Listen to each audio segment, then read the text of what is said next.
Properties में जो पहली प्रॉपर्टी होती है डेफिनेट इंटीग्रेशन की, वो ये होती है कि किसी भी ए पॉइंट से लेके दूसरे ए पॉइंट तक अगर हम किसी फंक्शन को इंटीग्रेट करते हैं तो the value will always be 0। दूसरा पॉइंट जो हमारे पास इसके प्रॉपर्टी का है वो एक्चुअली डेफिनेशन भी है, उसको प्रॉपर्टी नहीं डेफिनेशन मान सकते हैं कि integral of a to b f(x) dx is equal to indefinite integration में जैसे हम इंटीग्रेशन करते थे स्मॉल fx का इंटीग्रल कैपिटल fx आएगा और लोअर लिमिट और अपर लिमिट a और b है तो इसकी वैल्यू आती थी fb minus fa। This is fundamental theorem of calculus. तो बेसिकली अगर a टू a है तो fa माइनस fa हो जाएगा and that will automatically be 0। दूसरी प्रॉपर्टी जो हमें करनी है वो ये है कि अगर हम a से b तक बस dx को इंटीग्रेट करें तो वो सिंपल सा है, लेकिन सारी प्रॉपर्टीज हम लोग डिस्कस कर रहे हैं तो मतलब 1 मल्टीप्लाइड है तो उसका इंटीग्रेशन हो जाएगा x from a to b and that will be b minus a। तो इसकी डायरेक्ट वैल्यू हम b माइनस a लिख सकते हैं। अच्छा, अगली प्रॉपर्टी है कि कोई कांस्टेंट अगर किसी फंक्शन के साथ मल्टीप्लाइड है और वो इंटीग्रेशन के अंदर है तो जैसे इनडेफिनिट इंटीग्रेशन में होता है बिल्कुल वैसे यहाँ भी होगा, कांस्टेंट विल कम आउटसाइड और ये जो इंटीग्रल हो जाएगा वो a to b f(x) dx हो जाएगा। तो ये कुछ काफी बेसिक प्रॉपर्टीज है, तो धीरे धीरे हम प्रॉपर्टीज का लेवल बढ़ा रहे होंगे। इसके बाद फोर्थ नंबर की जो प्रॉपर्टी है वो ये है कि अगर a से b f(x) dx का हम इंटीग्रेशन कर रहे हैं तो वेरिएबल के चेंज होने से डेफिनेट इंटीग्रल की वैल्यू में कोई चेंज नहीं आएगा। तो इसको हम ऐसे भी लिख सकते हैं a to b ft dt। तो बेसिकली हमने वेरिएबल यहाँ पे x ना लेके t ले लिया है तो still the definite integral will be same, क्योंकि जो डेफिनेट इंटीग्रल होता है वो वेरिएबल पे डिपेंड नहीं करता है, वो लोअर और अपर लिमिट की वैल्यूज के हिसाब से आता है।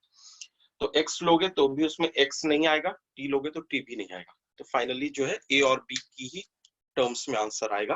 तो वेरिएबल ऑफ इंटीग्रेशन कुछ भी हो सकता है। ठीक है, ये 4 पॉइंट्स है, इसको अच्छे से देख लो और फिर इसके बाद मैं आगे करता हूँ और इनका मैं तुम्हें फोटो भेज दूंगा तो तुम्हें लिखने की जरूरत नहीं। ठीक है, ये जो क्लास हम लोग कर रहे हैं ये ग्रुप में इसकी फोटो चली जाएगी तो तुम्हें इसको नोट करने की जरूरत नहीं है, बस एक बार अच्छे से देख लो कि क्या क्या पॉइंट्स है। तो ये 4 प्रॉपर्टीज अभी हमने देखी है, काफी बेसिक प्रॉपर्टीज है। इसके बाद हम लोग आते हैं 5th प्रॉपर्टी पे। 5th प्रॉपर्टी ये है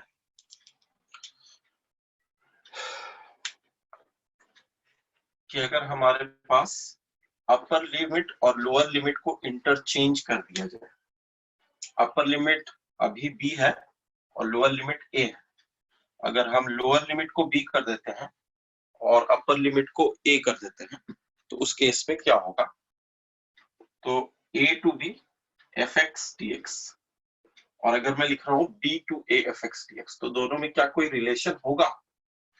तो अभी जो हमने डेफिनेशन पढ़ा था उस हिसाब से इसकी वैल्यू होगी fb minus fa, capital fb। ठीक है, इसका जो इंटीग्रल है वो कैपिटल fx है और इसकी होगी fa माइनस fb, जस्ट उल्टा हो जाएगा। तो इसका मतलब है कि अगर हम आगे निगेटिव साइन लगा दें तो this is negative of this according to the definition. Definition सारी प्रॉपर्टीज डेफिनेशन से ही प्रूफ होंगी, ठीक है, या फिर आगे की प्रॉपर्टीज पिछली प्रॉपर्टीज से प्रूफ होगी। इसको जब इंटीग्रेट करोगे तो capital fx a to b है which will be fb minus fa finally. और यहाँ पर अगर राइट साइड में जाते हो तो इसका कैपिटल fx आएगा which is fa minus fb और आगे माइनस लगाओगे तो फिर से fb minus fa बन जाएगा। Now we have 6th property. 6th property says कि अगर हम इंटीग्रल a से b कर रहे हैं किसी भी फंक्शन का तो हम उसको स्प्लिट कर सकते हैं। स्प्लिट करके कैसे लिख सकते हैं, a to c f(x) dx plus c to b f(x) dx। ठीक है, और यहाँ पे जनरली लोगों को कंफ्यूजन होता है कि जो सी वैल्यू है वो ए और बी के बीच की है। ऐसा कुछ नहीं, सी कोई भी वैल्यू हो सकती है जहां पे फंक्शन डिफाइंड होना चाहिए, इंटीग्रल हो रहा हो फंक्शन का वहां पे। तो बेसिकली सी कहीं पर भी लाई कर सकता है। यहाँ पे भी प्रूफ बड़ा आसान है, इसको इंटीग्रेट करोगे एफ एक्स आएगा और लिमिट पुट करोगे तो F C minus F A होगा। दूसरे वाले में अगर तुम इंटीग्रेट करने के बाद लिमिट पुट करोगे तो प्लस साइन था बीच में, F B minus F C होगा। What will happen? FC will cancel and you will get FB minus FA, और ये भी चीज वही थी FB minus FA।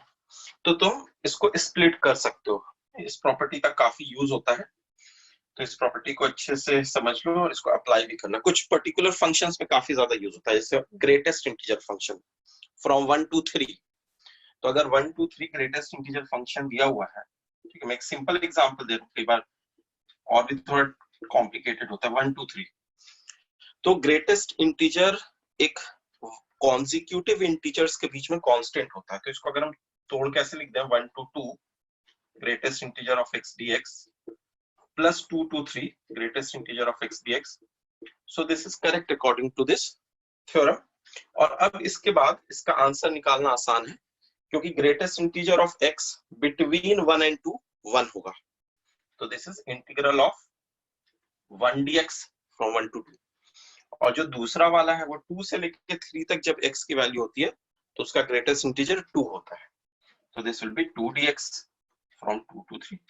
अब सिंपली इंटीग्रेट करके इसकी वैल्यू निकाल लो। तो बेसिकली हम इस तरह की सिचुएशन में मॉड्यूलस फंक्शन में और भी कुछ ऐसे फंक्शंस जिनको स्प्लिट वाइज कंटीन्यूअस फंक्शंस कहा जाता है, उनके लिए भी हम यूज करते हैं। मैं एक बार इसको तो फिर से लिख देता हूँ, जो ऊपर में मैंने लिखा था 6th प्रॉपर्टी थी और 5th प्रॉपर्टी थी, इसको एक बार अच्छे से देख लो।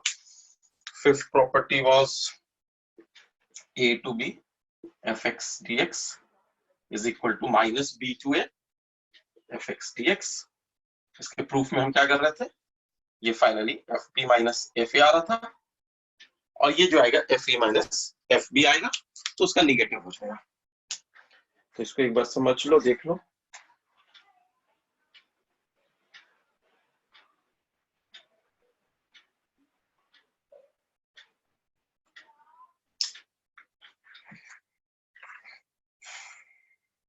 अब आते हैं हम लोग 7th प्रॉपर्टी पे। 7th प्रॉपर्टी जो है वो हमने पिछली क्लासेस में यूज भी किया था, to solve some of definite integrals questions, और मैंने बताया था काफी इंपॉर्टेंट प्रॉपर्टी होती है।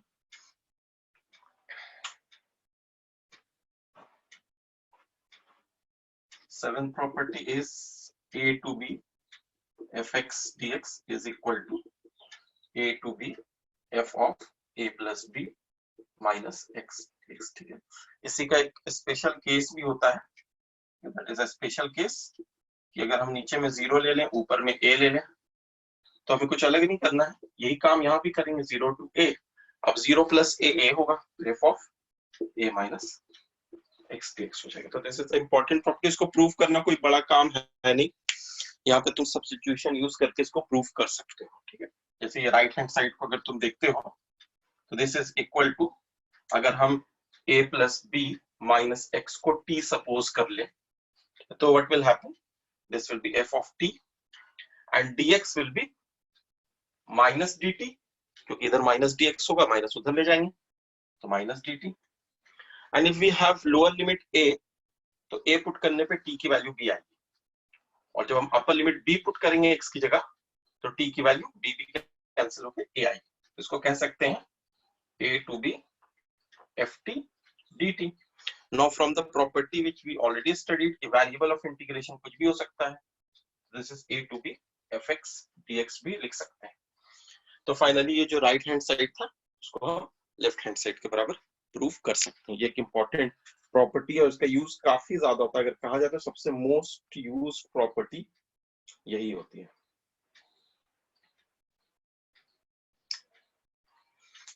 अब हम लोग आ जाते हैं 8th प्रॉपर्टी पे। 8th प्रॉपर्टी भी इंपॉर्टेंट है।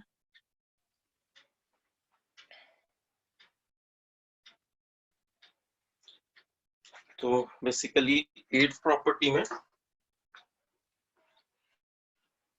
ये सारी प्रॉपर्टीज एनसीईआरटी में भी दी हुई हैं और दूसरी बुक्स में भी, रेफरेंस बुक्स में मिल जाएंगी। प्रूफ भी दिया हुआ है इन केस अगर कोई डिफिकल्टी लगे तो। वैसे तुम लोगों को पता ही होगा क्योंकि तुम लोगों ने कर रखा है, तो this is sort of revision. तो 8 प्रॉपर्टी में अगर हम minus a to a fx dx करते हैं तो उस केस में अगर fx जो है इवन फंक्शन है, fx is an even function. Even function में क्या होता है कि it is symmetrical about y axis, f of minus x और f ऑफ x सेम होते हैं। या fx odd function, odd function में क्या होता है कि it is symmetrical about origin, मतलब f ऑफ माइनस x और माइनस fx इक्वल होते हैं। तो अगर इवन फंक्शन है तो this value can also be written as twice of 0 to a fx dx, ठीक है। और अगर ऑड फंक्शन है तो this can be written as simply 0, the whole value will be 0। तो इसको भी प्रूफ करने के लिए तुम क्या करोगे, मैं पूरा प्रूफ नहीं कर रहा, बस इतना बता दे रहा हूँ कि इसको स्प्लिट करके ऐसे लिखना, प्रीवियस प्रॉपर्टी यूज करके minus a to 0 fx dx plus 0 to a fx dx, ठीक है। इसको दो पार्ट्स में स्प्लिट कर दिया। दूसरे वाले पार्ट को कुछ मत करना, इस वाले पार्ट में क्या करना कि x की जगह माइनस t सब्स्टिट्यूट कर देना और उसके बाद प्रोसीड करना, सारे लिमिट्स भी चेंज होंगे अकॉर्डिंगली। और फिर अगर इवन फंक्शन है तो तुम्हें पता है कि इवन फंक्शन के लिए f ऑफ माइनस एक्स जो होगा वो f ऑफ x के बराबर होगा, तो उस केस में ट्वाइस हो जाएगा। और ऑड फंक्शन के लिए f of minus x minus F x के बराबर होगा, तो ये दोनों कैंसिल होकर 0 हो जाएगा। तो this is the 8th property जो इवन और ऑड फंक्शन के बारे में। काफी सिंपल से एग्जांपल्स हमारे पास हैं, जैसे साइन फंक्शन के बारे में हमें पता है कि साइन इज ऑड फंक्शन, ठीक है। Sine of minus X is minus of sine X. इसको अगर हम माइनस पाई बाई 2 से लेके पाई बाई 2 तक इंटीग्रेट करेंगे तो वी विल गेट 0। कोई कैलकुलेशन की जरूरत नहीं है, डायरेक्ट हम 0 लिख सकते हैं। चाहो तो कैलकुलेट कर लो, साइन का इंटीग्रल ले लो, फिर लिमिट पुट करो।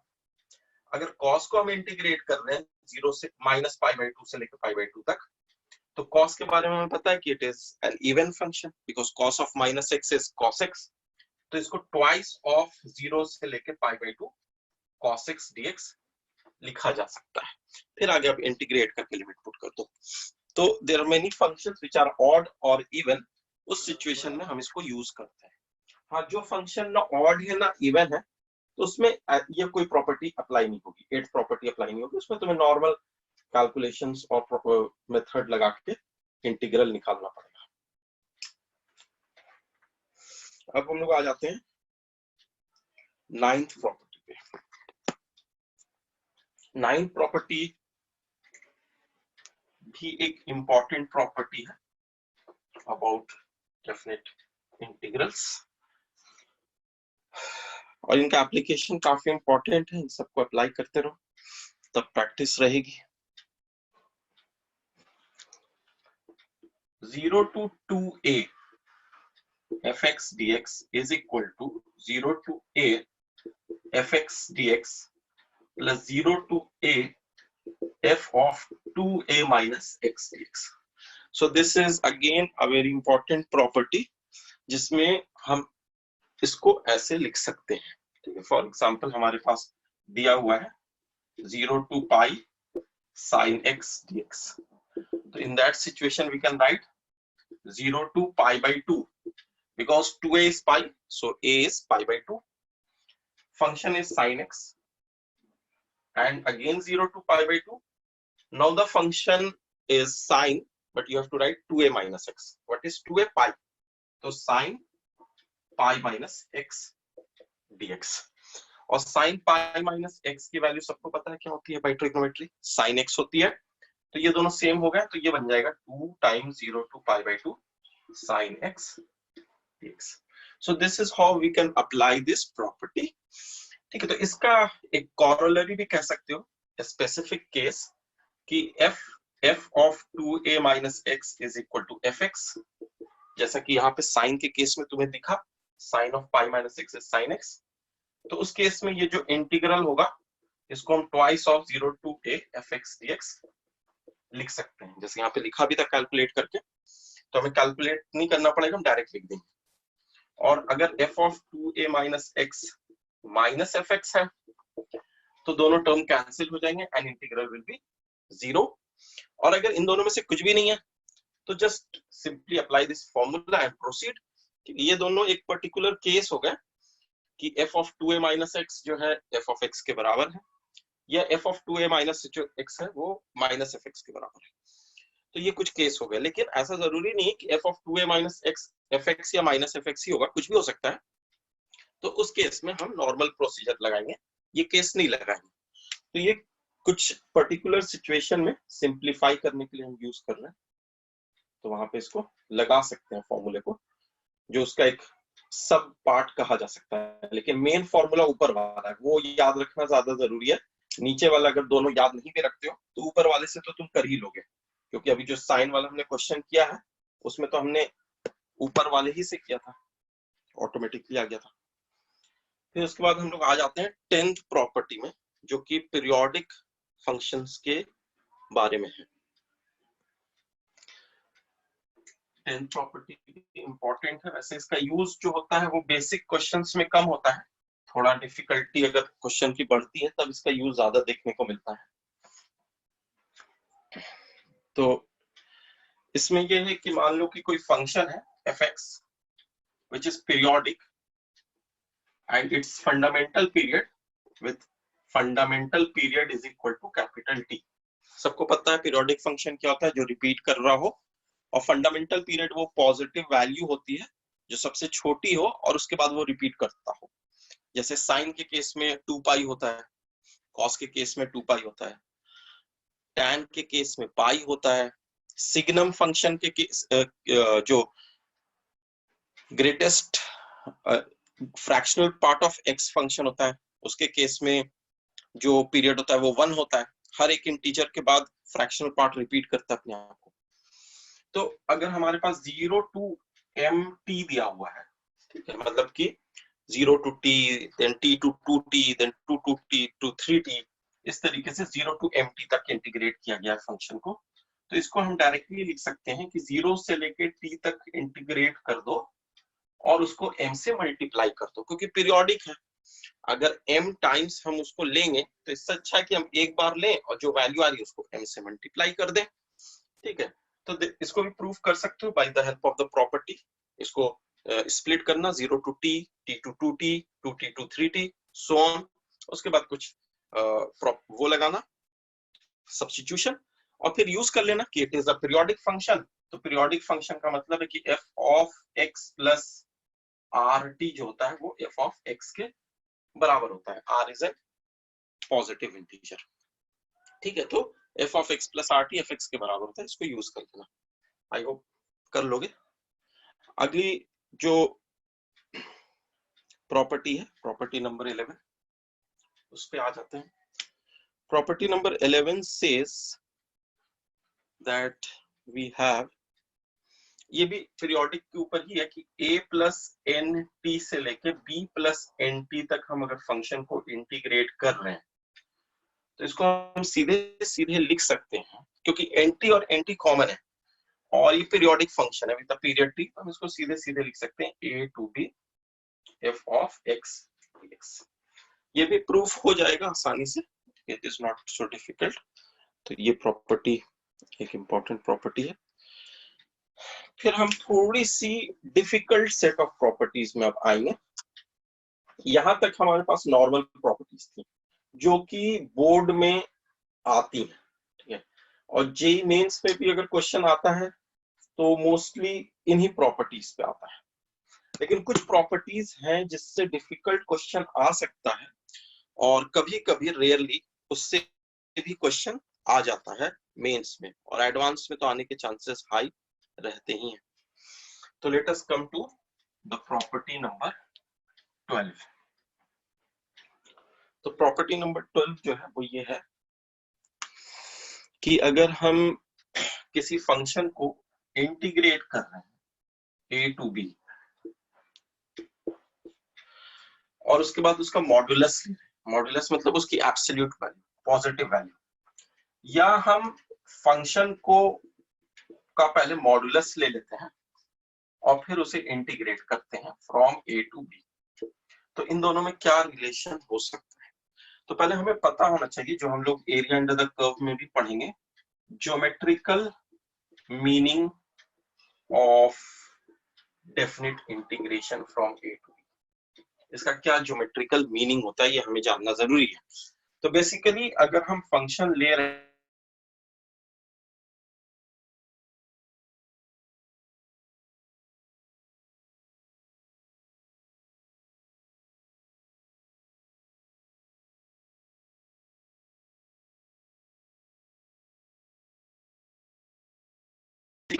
कि अगर हम उस फंक्शन को एक्स वाई एक्सिस पे प्लॉट करते हैं, let us suppose this is a function and this is a point A and this is a point B, जहां से जहां तक का हमने इंटीग्रेशन किया ए टू बी। तो ये फंक्शन एफ एक्स का ग्राफ में है। तो इसके डेफिनेट इंटीग्रल का मतलब ये होता है द अल्जेब्राइक एरिया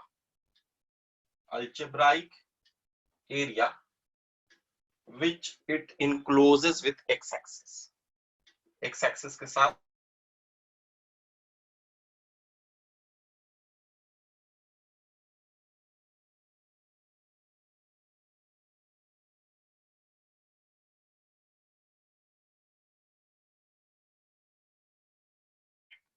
लेकिन here important point is it is algebraic area, not only area, algebraic area. That means if the curve is above the x-axis we take positive area and if it is below the x-axis we take negative area. For example, मान लो ये जो area यहाँ से यहाँ तक मैंने shade किया है ये 7 स्क्वायर यूनिट्स है, और ये जो ऊपर में मैंने शेड किया है यहाँ से यहाँ तक ये 2 स्क्वायर यूनिट्स है, और ये जो नीचे में मैंने शेड किया है ये मान लो कि 1 है, लेकिन अगर हम अल्जेब्राइक एरिया लेंगे तो that is -1। Algebraic area is -1 including its sign, because ये एक्स एक्सिस के नीचे है। तो जब हम ए से लेके बी तक इसका इंटीग्रल लेंगे तो इसका मतलब है कि हम इसके अल्जेब्राइक एरिया को लिख रहे हैं। तो यहाँ पर जो इसका एरिया था वो 2 था, यहाँ पे -1 था, यहाँ पे 7 था, इनको हम सिंपली ऐड कर देंगे। Integral from here to here, then here to here, then here to here, जैसे हम स्प्लिटिंग प्रॉपर्टी जानते हैं। तो ये क्या आएगा 7 + 2 8, 7 + 2 9 - 1 8 स्क्वायर यूनिट्स। तो this is what you will get as the integral of this function. तो हमें पहले ये ज्योमेट्रिकल मीनिंग डेफिनेट इंटीग्रेशन का समझना था कि geometrical meaning of definite integration is the area enclosed, algebraic area enclosed by the curve with x-axis। अब इस बात को ध्यान में रहते हुए हम सोचते हैं कि इस सिचुएशन में दोनों में क्या रिलेशन होगा। लेट अस सी। तो मैं यही वाला ग्राफ ले लेता हूं फॉर एग्जांपल, इससे तुम्हें एक आइडिया लग जाएगा। तो अभी हमने देखा कि हमारे पास ए से लेके बी तक का जो फंक्शन का एरिया था वो 8 स्क्वायर यूनिट्स था। पॉजिटिव था, निगेटिव भी हो सकता था। अगर नीचे का एरिया ज्यादा होता और ऊपर का कम होता, ऊपर में क्या हुआ इस बार कि ऊपर में 7 to 9 हो गया, नीचे का -1 है। मान लो कर्व नीचे ज्यादा रहता, ऊपर कम रहता, तो निगेटिव वाला एरिया ज्यादा होता, तो वैल्यू इसकी क्या आती, निगेटिव में आ सकती थी। तो जो इंटीग्रल है डेफिनेट इंटीग्रल, वो निगेटिव पॉजिटिव कुछ भी हो सकता है। अब मैं अगर इस फंक्शन का मॉड ले लूं, उसके बाद इसको ए से बी तक इंटीग्रेट करूं, ग्राफ तुम्हें दिख ही रहा होगा। अब मैं इसका मॉड ले रहा हूं, तो फंक्शन का जब मॉड लेंगे तो जो पार्ट ग्राफ का अबव द एक्स एक्सिस है वो तो वैसे ही रहेगा, लेकिन जो बिलो द एक्स एक्सिस है वो एक्स एक्सिस का अबाउट मिरर इमेज हो जाएगा। तो ये मैं ऐसे ओवरलैप करते हुए, और ये अब मैं ऐसे बना दे रहा हूं, इसका ऊपर में मिरर इमेज, और फिर ऐसे। तो ये जो ग्राफ बना, this is actually mod of F x. ठीक है, मतलब absolute value of the function, that is positive value of the function which is above the x axis। तो बेसिकली अगर हम इसका एरिया देखें तो इसका एरिया क्या मिलेगा 2 + 1, क्योंकि ये x एक्सिस के ऊपर है ना कि x एक्सिस के नीचे है, और +7, तो अब तुम्हें क्या मिलेगा 7 to 9 10 स्क्वायर यूनिट्स। तो बेसिकली जो फंक्शन का मॉड लेने के बाद एरिया आएगा उसमें कभी भी नीचे का पार्ट नहीं होगा, हमेशा ऊपर का पार्ट होगा, इसलिए वो ज्यादा होगा वैल्यू में। और जिस फंक्शन का हम एरिया पहले लेंगे अलजेब्राइक एरिया, उसके बाद उसका मॉड्यूलस लेंगे, ठीक है। अगर निगेटिव है तो पॉजिटिव बनाएंगे, पॉजिटिव है तो पॉजिटिव रहने देंगे, तो उसका एरिया कम होगा क्योंकि वहां पर कैंसिलेशन के चांसेस है, ऊपर नीचे का एरिया कैंसिल होगा थोड़ा थोड़ा। लेकिन जब तुम मॉड ले लोगे तो कोई भी फंक्शन का ग्राफ एक्स एक्सिस के नीचे होगा ही नहीं, तो हमेशा एडिशन होगा, कभी भी सब्ट्रैक्शन नहीं होगा। इसीलिए ये जो राइट हैंड साइड की चीज है ये हमेशा बड़ी होगी लेफ्ट हैंड साइड के कंपैरिजन में। इक्वल हो सकती है अगर ग्राफ पूरा का पूरा एक्स एक्सिस के ऊपर ही है या पूरा का पूरा एक्स एक्सिस के नीचे, थ्रू आउट या तो पॉजिटिव है थ्रू आउट या तो निगेटिव है, तो उस सिचुएशन में ओनली एडिशन होगा और बाद में मॉड ले लोगे तो प्लस का प्लस मिलेगा और माइनस है तो उसका भी प्लस मिलेगा। तो आई होप ये जो एक प्रॉपर्टी है, इंपॉर्टेंट प्रॉपर्टी है, इसको तुमने विजुअलाइज कर लिया होगा कि इन टर्म्स ऑफ एरिया हम इसको कितने आसानी से प्रूव कर सकते हैं। अब हम लोग आ जाते हैं इसके बाद वाली प्रॉपर्टी, प्रॉपर्टी नंबर 13 पे। इसको एक बार अच्छे से देख लो। तो प्रॉपर्टी नंबर 13 जो हमारी है वो ये है, वो थोड़ा सिंपल प्रॉपर्टी है क्योंकि अब तुम्हें जब ज्योमेट्रिकल मीनिंग समझ में आ गया तो तुम्हारे लिए इतनी डिफिकल्टी नहीं होगी। तो प्रॉपर्टी नंबर 13 इज बेसिकली कि अगर कोई फंक्शन हमेशा जो है ग्रेटर देन इक्वल टू 0, इसका मतलब क्या हुआ, ज्योमेट्रिकली ये फंक्शन हमेशा एक्स एक्सिस के ऊपर है, कभी भी एक्स एक्सिस के नीचे नहीं है। तो a से b इंटरवल में, in an interval a comma b where a is less than b obviously, तभी हम a to b लिख रहे हैं, तो फंक्शन का जो इंटीग्रल होगा वो हमेशा ग्रेटर देन इक्वल टू 0 होगा, क्योंकि फंक्शन एक्स एक्सिस के ऊपर है तो एरिया इनक्लोज्ड आल्सो भी पॉजिटिव क्योंकि ऊपर का एरिया है। algebraic area is positive, you can say positive algebraic area as fx is above x axis। ये इसका एक बहुत सिंपल सा एक्सप्लेनेशन है। और वैसे ही अगर fx हमेशा 0 से छोटा है तो हमेशा उसका इंटीग्रल निगेटिव आएगा, और कभी पॉजिटिव है कभी निगेटिव है तो फिर हम नहीं कह सकते क्योंकि ओवरऑल ऊपर का ज्यादा है या नीचे का ज्यादा है उस पर डिपेंड करेगा। अगली जो प्रॉपर्टी है, property number 14, that is not important right now, तो मैं उसको स्किप कर रहा हूँ, कुछ ज्यादा ही एडवांस हो जाएगी, तो उसको अभी हम रहने देते हैं। अगले कॉन्सेप्ट पे आते हैं। एक काफी इंपॉर्टेंट कॉन्सेप्ट है कि if a function having integral from a to b is 0, अगर किसी फंक्शन का इंटीग्रल a से b तक 0 है और the function is continuous, function continuous है a से b तक, मतलब कहीं पर भी कोई ब्रेक नहीं है, we are not talking about greatest integer function, ठीक है।